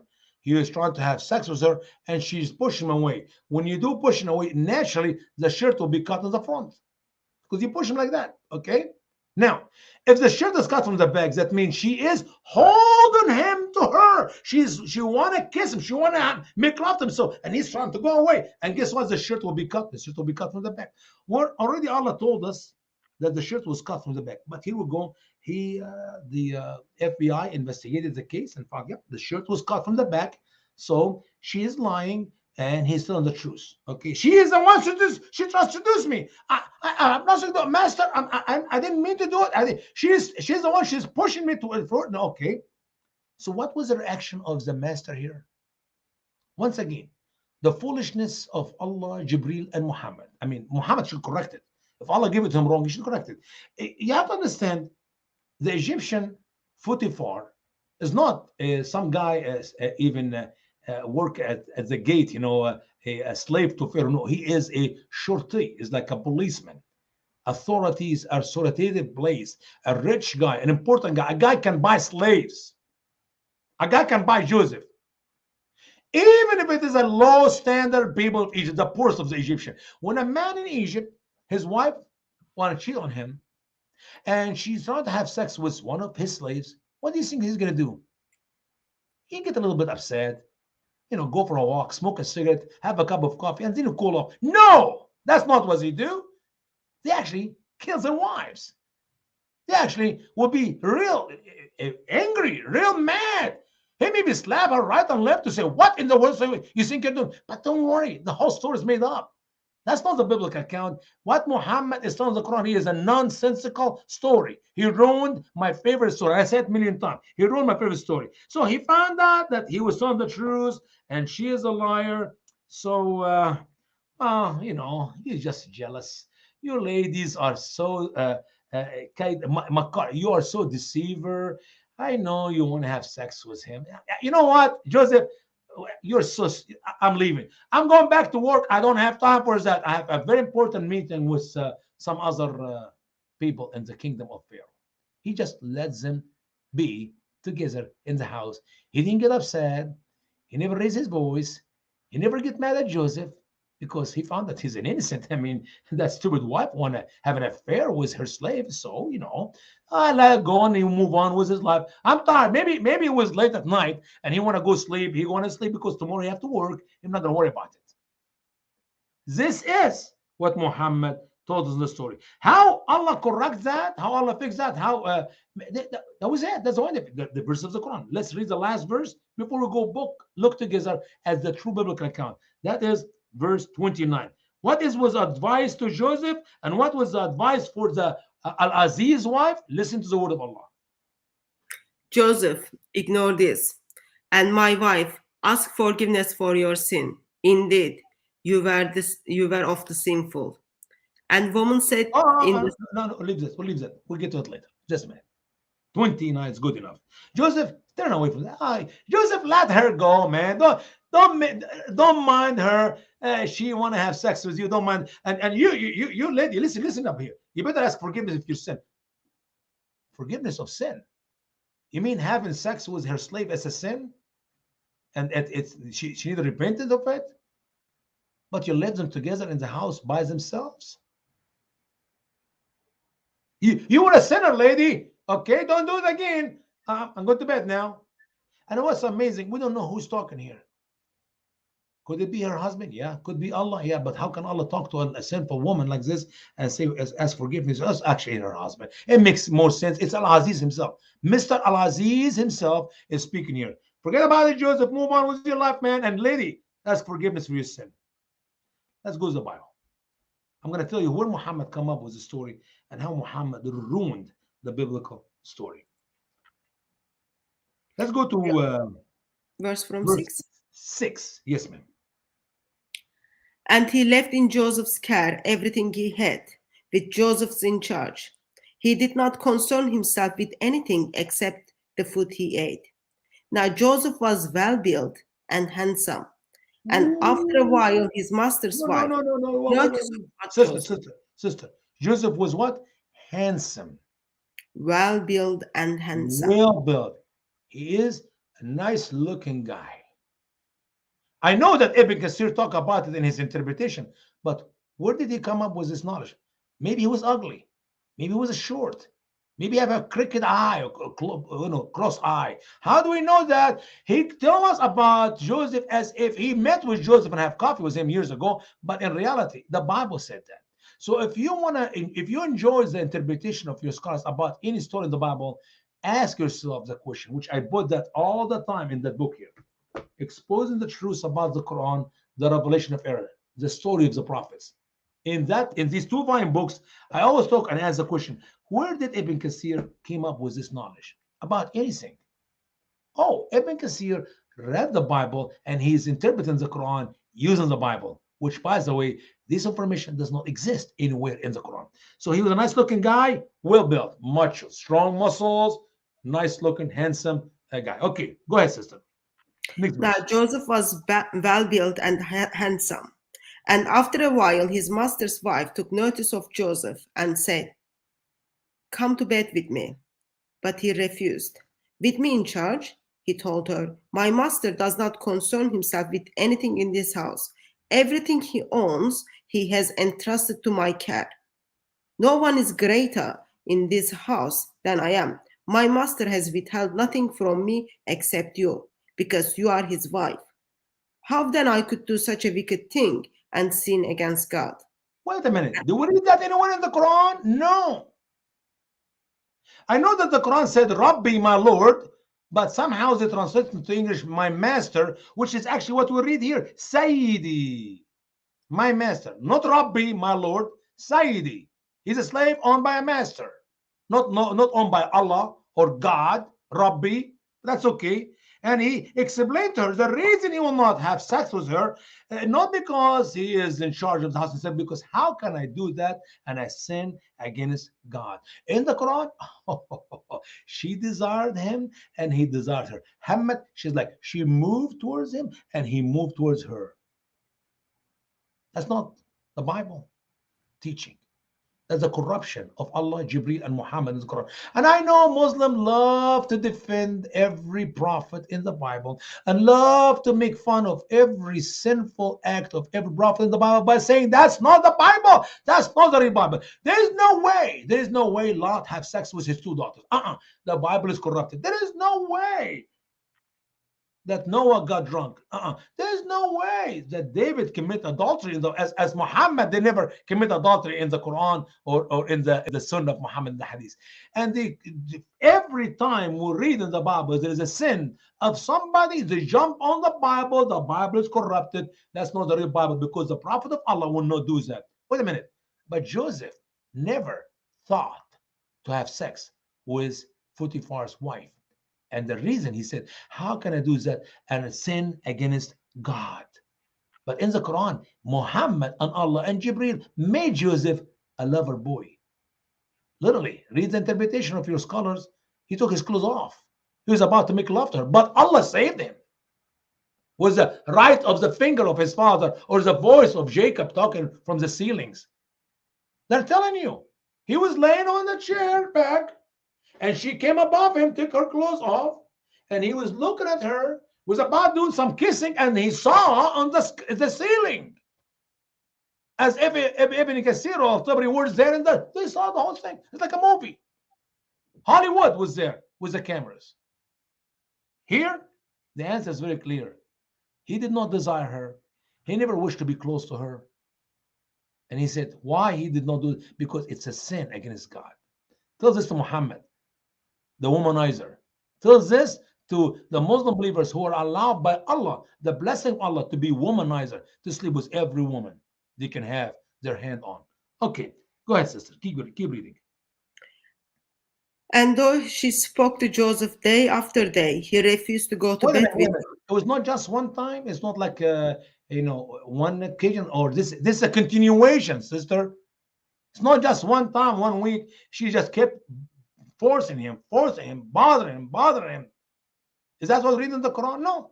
Just one time. We read in the Quran. Just one time happened. She desired him and he desired her, and that was the end of it. Okay. No. In the Bible, the temptation for Joseph to be involved sexually, immorally with his master's wife was a continuation, one time after one time after one time. But he had no choice. He's a slave. He have to work in the house. Even though he's in charge, he could say, I can't help, but she really wants me, so I might as well go ahead, have good time with her. No. He knows it's a sin, and he will not do it. Go ahead, sister. And though she spoke to Joseph day after day, he refused to go to bed with her or even to be with her. One day he went into the house to attend to his duties, and none of his household servants was inside. She caught him by his cloak and said, Come to bed with me. But he left his cloak and her hand and ran out of the house. Notice what happened here? He's going to the house to do his work. She didn't close doors. There was no doors in the house. I mean, there must be one door, but no doors. And she holding his clothes. He was alone. Nobody was in the house. Neither the little boy who spoke in an infant, nor her husband at the door. Nobody was in the house. As a matter of fact, as we continue to read, we know when did people came in the house. Okay? So, sleep with me, and he refused. She holding his clothes. He left the cloak, the outside garment, and he ran. He knows that she was in a very bad situation. She's so much excited sexually. She want to be with him, and he ran out of the house. Okay? What happened next? When she saw that he had left his cloak in her hand, and he ran out of the house, she called her household servants. Look, she said to them, this Hebrew has been brought to us. Make sport of us. He came in here to sleep with me, but I screamed. When he heard me scream for help, he left his cloak beside me and ran out of the house. Oh, that's my sister. See the story here? The logical story. She wanted him so badly, he refused, and she got mad. She got mad and angry. So she screamed, Ya Lawi, Ya Kharabi. That's what the Egyptian would do. And the people start running in the house. There was nobody in the house. How did the people come in the house when she screamed? And she said, this Hebrew here was trying to molest me. That's the word Yudad mean here. He's trying to play with me with his hand. And we take his clothes off to rape me. When I scream, as you heard me, he ran out. And here's his clothes. Here's his outside robe in my hand. See? Logic. Common sense. Does he meet the husband at the door? No. The husband said, "Oh well, it's your deception. You want to have sex with him so badly, I know, and I need to go to bed. I have things so important to do than that." Do we read that anywhere in the Bible? No. As a matter of fact, listen what happened here. Here is a husband coming in. Just Muhammad put it in the wrong time, in the wrong verse, with the wrong conclusion, with the wrong reaction. Everything about the Quran is wrong. Okay, go ahead. The next verse, sister. Verse 16. She kept his cloak beside her until his master came home. Then she told him this story. That Hebrew slave you brought us come to me to make sport of me. But as soon as I screamed for help, he left his cloak beside me and ran out of the house. When his master heard the story of his wife told him, saying, "This is how your slave treated me," he burdened with anger. Joseph's master took him and put him in prison. He got angry. He got angry. Is this a normal thing for a man to get angry because a slave want to play with his wife? I mean, really? No, the Quran is right and the Bible is wrong. He was busy, want to go to sleep, but then he let it go. Let him stay a little bit longer with her. Maybe in the future she will really make love to him. Who knows? What kind of Egyptian are these? Garbage? It's okay for everybody to sleep with his wife? With his not? Listen to this. Hamia ghadabihi. His wrath was kindled. I mean, the guy's face was red. He was so angry. Normal reaction. Real normal reaction. So what happened? She told him, well, he be put in prison or be punished severely. Really? Was this her suggestion? Let's see who did what in the following verse. That is verse 20. 20. Joseph's master took him and put him in prison, the place where the king's prisoners were confined. But while Joseph was there in prison, the Lord was with him. He showed him kindness and granted him favor in the eyes of the prison warden. Let's stop here. We're going to get to it when we get to the prison in the Quran. He was thrown in the prison not because she said so, because he said so. As a matter of fact, I'm not surprised because obviously this is the kindness of God to Joseph and the love of God to Joseph, which, as we mentioned earlier, this is the story which brings us the salvation for you and I. See, Joseph cannot die. If it is a normal reaction, that master who is so angry, he will kill Joseph, just a slave. I mean, for the Egyptians, for the pharaohs, for the Potiphars, oh, so what? They got plenty of slaves. He can kill him and get 10 more better than him. But from God's grace on Joseph, that he did not kill him, he just threw him in the prison. That is the least thing a man in Potiphar's position in Egypt would do if he heard the story of his wife. Did Joseph somewhere here, Sister Hatun, between verses 20 and 21, did Joseph, oh no, I did not do it. She was the one, she seduced me. And ask the little boy here, he's going to tell you that my shirt, look, my shirt is cut in the back. Do we read that anywhere in the Bible? The fairy tales in the details of Muhammad in the Quran, it's a comedy. Well, when we don't see any logical there from any of the story. Remember Jacob? Be patient, guys. You work so hard. We came out. Yeah. That's my boy shirt. Hey, to the wife, fix him some dinner. Let's have coffee and be patient. No, that's not the normal reaction. Here's the Potiphar, the Aziz. It's just you're jealous woman. You know what? You women are, you're just extreme deceiver. You want to have sex with, I know you want to have sex with him, but I don't have time. I need to go sleep. No. Everything about the Quran is illogical. It doesn't make any sense. It does not fit with the biblical account. Not because the Bible story is different, because who said, maybe the Quran is true, the Bible is wrong. No, the Quran does not fit any logical thinking. If you have any common sense of what would be the reaction to all of these actions taking place. Now, let's go back to the Quran. Because guess what? She's still with him in the house. But we have a problem, Sister Hatun. Rumors. Women like to talk all the way from the days of Joseph, as a matter of fact, from the days of Eve, until today. Women love to talk. But here in the story, it's a little bit more unbelievable. because all the women of the city use the technology of today. I'm going to show you this how as you read for us verse 30. Okay, verse 30. Just read for me Quran chapter 12, verse 30, and I'm going to tell you how the Egyptian had technology in Joseph days. Go ahead. And woman in the city said, the wife of Al-Aziz is seeking to seduce her slave boy. He has imprisoned her with love. Indeed, we saw her to be in clear error. So what happened is one of the Egyptian ladies lived near her house, picked up the phone. It was an iPhone, just like that one. Hello, Nancy. Hey, this is Rhoda. How are you? Well, I'm going to tell you a secret, but please don't tell anybody. Just keep it between you and I. El Aziz's wife. Oh, yeah, yeah. She's in love with her boy, the slave. You know, the slave.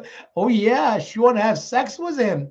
Hey, don't tell anybody now. Keep this between you and I. Okay, thanks, honey. Love you. Hey, we'll get together for a coffee or something. Okay, bye-bye. And then Nancy picked up the phone. Text message to all her friends. Oh, I heard, and it's true. And Aziz's wife is in love with his slave boy, and she's trying to have sex with him. And she writes the text message and sent a group text, 10 people. And the rumor got so big, Sister Hatun, the whole entire cities learn about the love romantic relationship between Al-Aziz's wife and her slave Joseph. I'm not kidding you. That some of these ladies picked up the phone and called Al-Aziz's wife herself. And she said, hey, I heard that. I'm not sure if it's true or not. I heard that so-and-so said to so-and-so that you are in love with the slave boys of yours. And I'm just telling you because I love you. You're my friend. I'm your true friend now. I'm your special friend. And I want to make sure that, you know, defend yourself because I don't believe you did that, but that's what I heard. How do I know that? The following verse. Go ahead. Next verse, 31. So when she heard of their scheming, whoa. See, Sister Hatun, I was not making up a story. I'm actually better interpreter than even Kasir. She heard of their scheming. How did, when the lady by the name Judy called her and told her, you know, Judy, the lady, she have two boys and a little girl, you know. Okay, that lady called and told her. See, that's how Ibn Kasir does his work in his interpretation. They give you names, made up names. The other information is not anywhere, not in the Bible, not in the Quran, and they made up. That's exactly what she heard. Okay, so what did she do to defend herself? Go ahead. So when she heard their scheming, she sent for them and prepared for them a banquet and gave each one of them a knife and said, come out before them.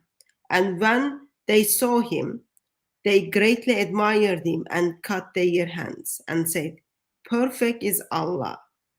This is not a man. This is none but a noble angel. Ooh. So she heard that the rumor spread in the whole city. All the ladies know about it. So she made a party. A party with a fruit. I love it how Ibn Kasir gave us the name of the fruit. And that fruit require a knife to cut the fruit. Okay? It's not something you can peel like a banana or orange. No. It's a special fruit, and you have to cut with a knife. Each one of them sit on the table, big table, all the ladies, gives them the knife, gives them the fruit. And by the way, this is what is written in called the oracle tradition of the Joseph story by the Jewish. It's not a biblical, it's not Genesis account. It is the stories told by mouse from one to one to one. And when you tell a story by the mouse, most likely somehow new information gained inside it, somehow miraculously. We believe this game is called phone tag, whatever you call it in English, where you whisper a sentence to the person sitting next to you.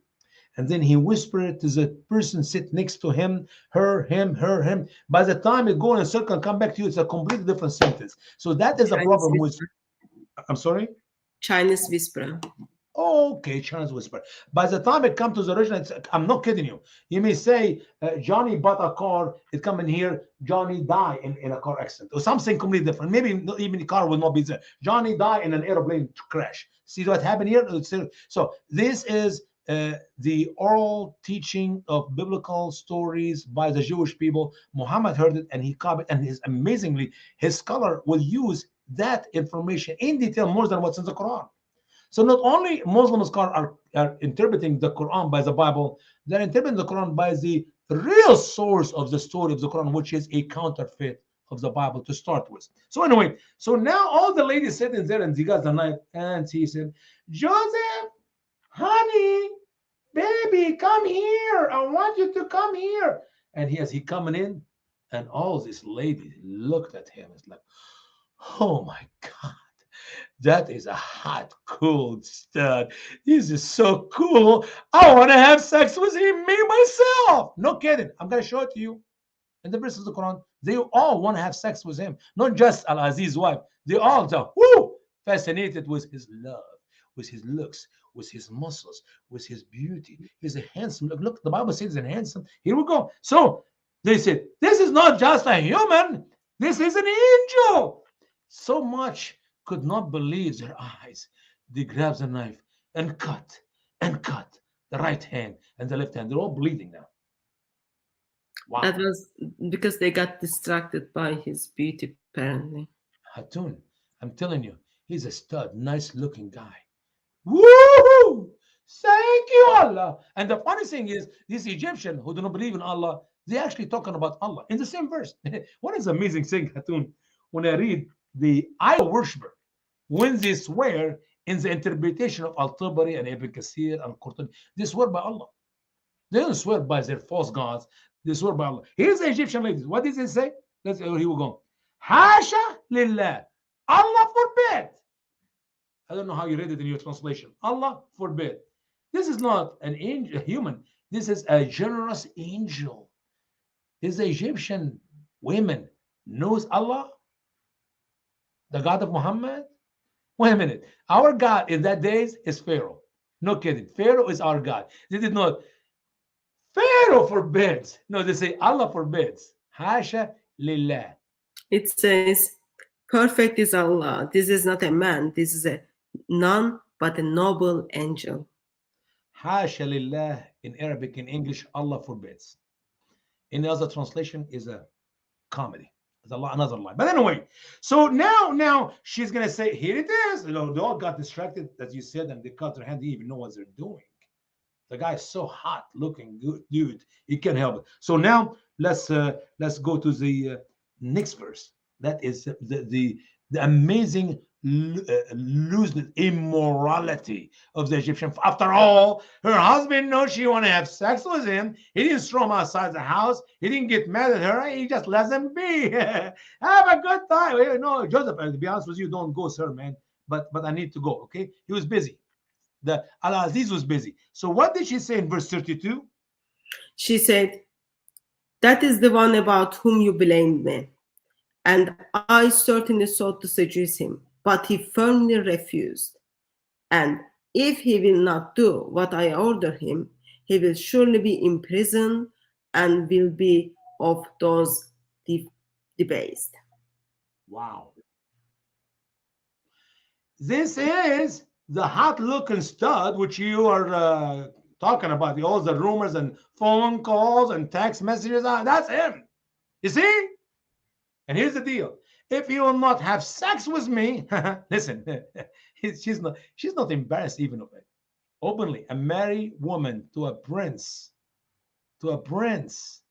If he will not have sex with me, surely he will be put in prison. He will be of the lowest. Now, look what Joseph said. And notice the plural language, not singular. He's not talking about her. He's talking about them. All these ladies who really did not find a man but Joseph to sleep with. Go ahead. Verse 33. He said, my lord, prison is more to my liking than that to which they invite me. And if you do not avert from their plan, I might incline towards them and be one of the ignorance. Go read any interpretation you like. It's not Usama Dakdok, it is Muslim scholars' interpretation. That all these ladies around the table, all of them, they were so, I can't remember the word starts with the letter H. They wanted Joseph immediately. They want to have sex with him on the spot. They could not wait a second, a minute. They want to have sex with him. And Joseph said, "Oh, Allah, help me, Lord. Help me. Prison is more beautiful for me than to sleep with these women. If you will not remove their kite, their deception, or their sneaky walk talking with me, I'm going to be a fool. I'm going to sleep with all of them." What part of Genesis account we read that propaganda made up story about the women? No, it is actually in the oral talk of the Jewish people. And who knows? In my imagination, I think they literally told Muhammad this made up stuff, waiting for him to put it in his Quran, and he followed it and he put in his Quran as if it is true. It is not the Genesis account, it is not the biblical account, it does not fit with logic, it is foolishness. So what did Allah do? Allah helped him. Praise Allah, because he is one of the 7 righteous prophets, pure prophet. He will not have sex with these women. All these women. I mean, Allah delivered him from Al-Aziz's wife. Now, all these women, can you imagine now? He's going to be what? He's going to be Muhammad number 1?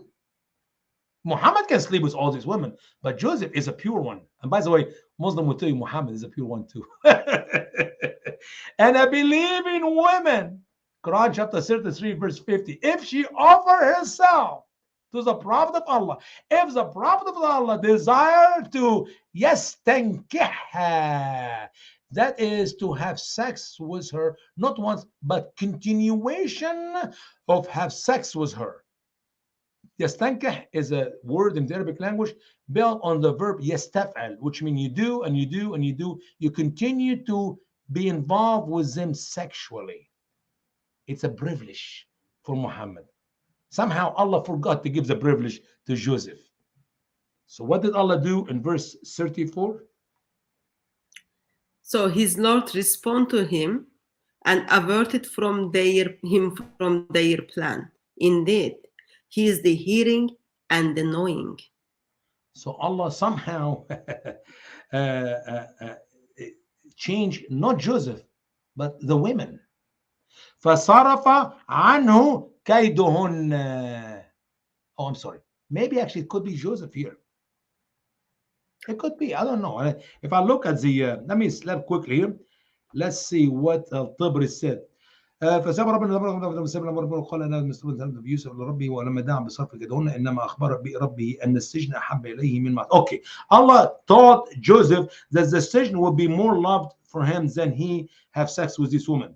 قيل انه اخبر ذلك بالشكايات منه لربه مما لقى منهن, and he said he did that by telling Allah, complaining to Allah about what he received from them, the women, all of them, by the way, not just Al-Aziz's wife, all the women, the plural. Okay.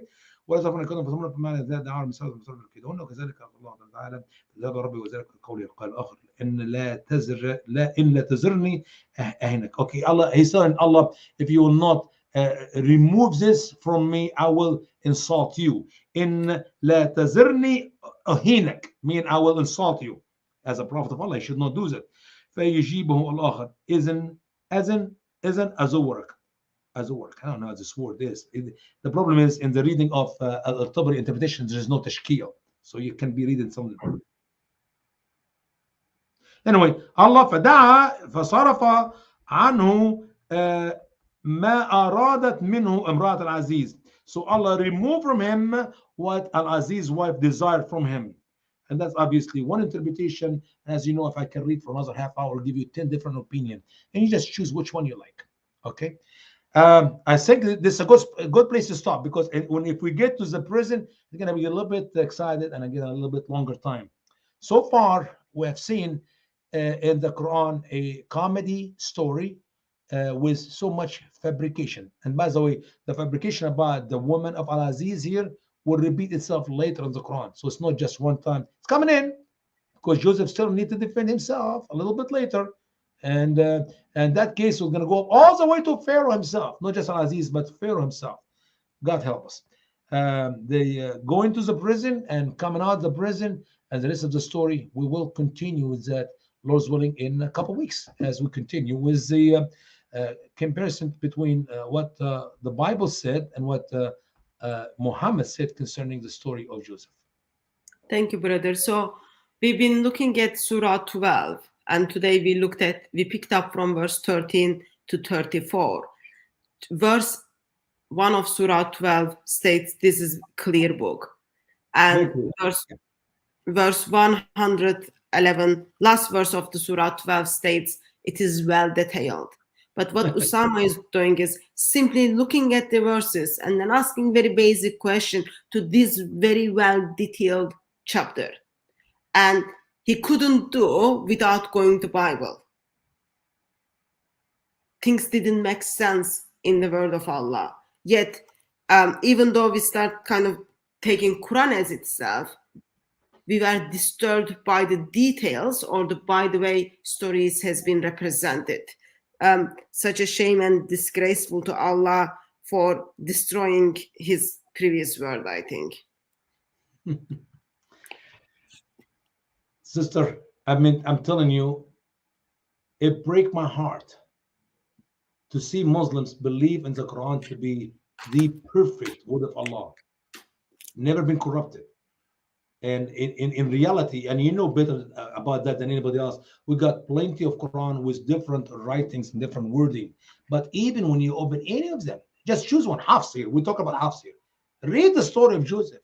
My dear Muslim friends, I'm asking you, use your common sense. Use God give you a brain, and He wants to use that brain. Use it as you read the best of the Quran, chapter 12. And you found there's so many nonsensical information. There's comedy. There's no way that you can be a person who can read Arabic or read English. If you can read, that means you got enough logic to figure out what you're reading does not make any sense. If you cannot read, I'm sorry, find somebody to read the Quran for you, Arabic or English, and you will discover for yourself this cannot be the perfect word of God, because none of it make any sense. And the rest is yet to come. We have a lot to cover. We have a lot to cover. While we are looking at the surah, which is supposed to make sense, doesn't make sense at all. So that's like another problem within itself. Brother Usama, thank you very much for joining us tonight. Sure. What have you got in next 2 weeks, and how can people pray for you before I send you away? I know we do have brothers and sisters and friends in the chat who loves to pray. So anything we can be praying for. Praise God. I'll be speaking in different places here in Minnesota and Wisconsin. So pray for safety, especially some Muslims here do not like me at all. And I do not know why, because I saw Islam is a loving and peaceful religion. But somehow when I come to Minnesota, especially, they like to stand outside the church and wave their hand and carry nice signs and beautiful things. They call this protest. It's a peaceful. So far, it's been peaceful. So far, nobody attacked me physically, and I thank God for that. But at the same time, pray for the people who are going to hear the message. We're looking for a big one in Walmart, where there's lots of Muslims. Last time I did spoke, and we have not. I'm not sure it's going to be this time or not. Maybe I have to come back again in October. But last time I spoke here, there were almost 400 people outside the school protesting me. And I only have like 250 people inside the school building. Imagine, Hatun, 250 listening to me and 400 outside. And what was so amazing about the 400 were outside, actually, some of them were Christians, and they hold hands with the Muslims outside the school to pray for me. And then some of the Muslim Somali came in, which I loved. And then some of the good white American Christians go inside the school and talk to them and take them out. They would actually pull them outside of my meeting. I have no problem for Muslim to protest outside. I have no problem. So wicked. By the way, most of these Christians are gay and lesbian churches in Minnesota. They love to protest my meeting with the Muslims. But what I have a problem is you come inside the meeting and you take these Muslims people out of my meeting, because the Lord brought them in to hear what I'm teaching. You have no right to do that. So not only the liberals of America want to end our freedom of speech, which is First Amendment, they want to end the freedom of hearing by shutting down the ears of the Muslim, by taking them out of my meeting. So pray that we can go back to Walmart. The school, by the way, raised the price from used to be $120 for cleaning up the room to $600 because they get a policeman. Now they want, I don't know how many thousands of dollars.